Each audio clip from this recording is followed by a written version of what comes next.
अन्न व औषध प्रशासन आयुक्त म्हणून तुकाराम मुंढे यांनी पदभार स्वीकारल्यानंतर सुरू झालेल्या धडक कारवाईच्या सत्रामुळे आता व्यापाऱ्यांचे धाबे दणाणले आहेत. याचाच प्रत्यय शनिवारी माहूर शहरात आला.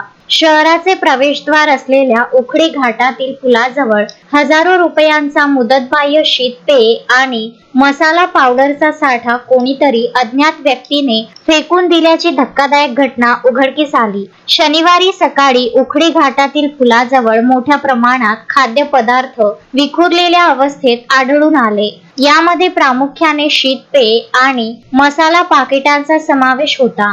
धक्कादायक बाब म्हणजे हे सर्व पदार्थ मुदतबाह्य असल्याचे स्पष्ट झाले आहे.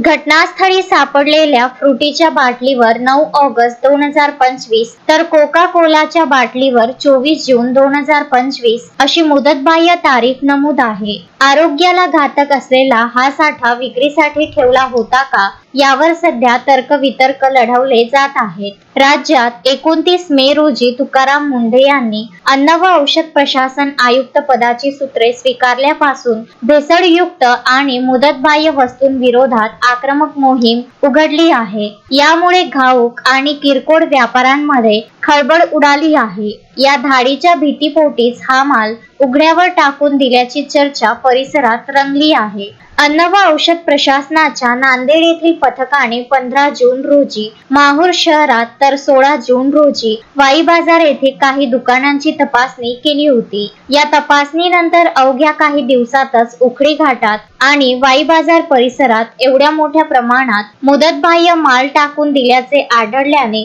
अनेक प्रश्न उपस्थित होत आहेत. आरोग्याशी थेट खेळणाऱ्या या प्रकारामुळे नागरिकांमध्ये संतापाची भावना असून संबंधित दोषी व्यापाऱ्यांचा शोध घेऊन त्यांच्यावर कडक कारवाई करण्याची मागणी जोर धरीत आहे. संजय घोगरे, विदर्भ न्यूज, माहूर.